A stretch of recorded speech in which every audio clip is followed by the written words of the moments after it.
Okay, fifth grade. We are going to be working some more on our Aboriginal project today.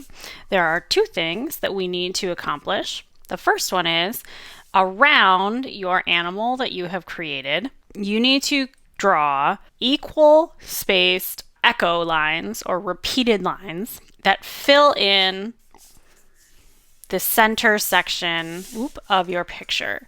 So you're going to have your shape of animal or animals. I've got some of you who've drawn more than one that are going to echo out, out, out, out, out, out, out, out, out, and then stop at the picture frame. The only place the echo lines are going to be is in here. Now, we want them to be similar in size. I'm going to use this little teeny tiny ruler that I have to do this with you today. My students who are going to be in class with me, you are going to have a popsicle stick to use. And my friends at home, I'm actually going to have you use your finger. And your finger might even be the easiest one to use. All right, here's how you're going to do this. Pencil, I'm ready to go. I have my little ruler, and I'm actually going to start down here at the edge of the tail. Ooh, come here, ruler. All right, so I'm going to lay it right here along this outside edge. I'm just going to make one little mark. This pencil's out of lead. Let's get a different one. Better. Okay, so I'm going to make one little mark. And I can take it all the way over to the edge of the page if I really want to. Then I'm going to move over some more. Make a little bit more of a mark. Move it over. Make it more of an arc. And each time I do this, I'm making sure that the one side of my ruler is snug against the line I drew of my animal, and on the other side, I'm just making the mark. That's it. Done. And I'm going to keep going around my animal, making a mark, making a mark, making a mark. Just so that my line is always equal distance from my animal.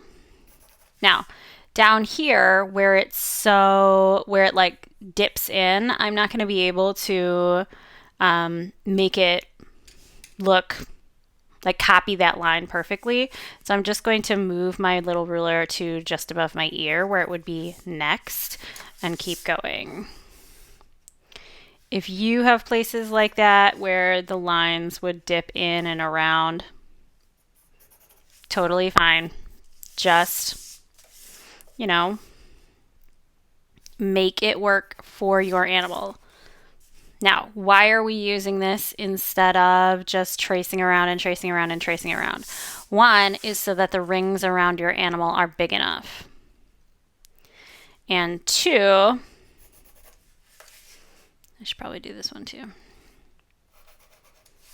is so that every single time you go around your animal, it's the same size. You don't really want to have it be super chunky over here and then itty bitty bitty later.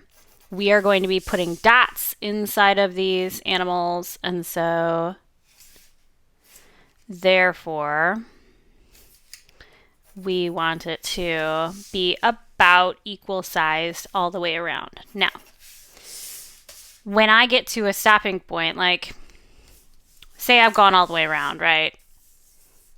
I'm going to go back with my pencil and connect. This is where we take these really straight lines and curve. And you just go through and connect the dots. Oop. Probably do that one better. There we go. And again, I'm going to go ahead and just like bump there.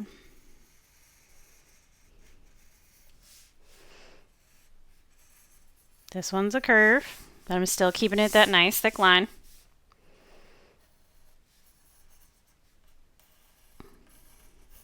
And I'm trying to echo that shape of my kangaroo. And down here, I'm going to go ahead and make it a point because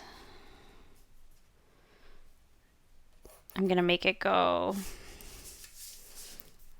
like that because it would go around that way. So now I've got one ring, and I'll do the rest of it, but I'll have one ring all the way around my animal. Then you do it again, right? Same idea. Ruler, line it up. Or using your finger, line it up, whatever it is. Right? All the way around.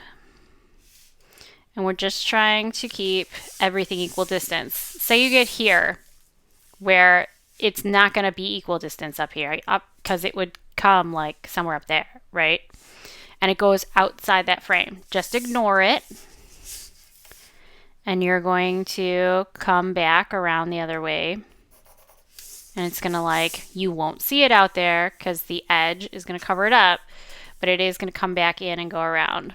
Okay, some kids, when they get to places like this, they'll just do it a lot. They'll say, oh, here we go, here's this one, and this one, and they just keep going and going and going and get this corner done. And then they'll worry about this corner, and then they'll go through and do all this funky stuff in that corner, and then they'll worry about the last corner, just to get it all done. Fine, if that's you, do it.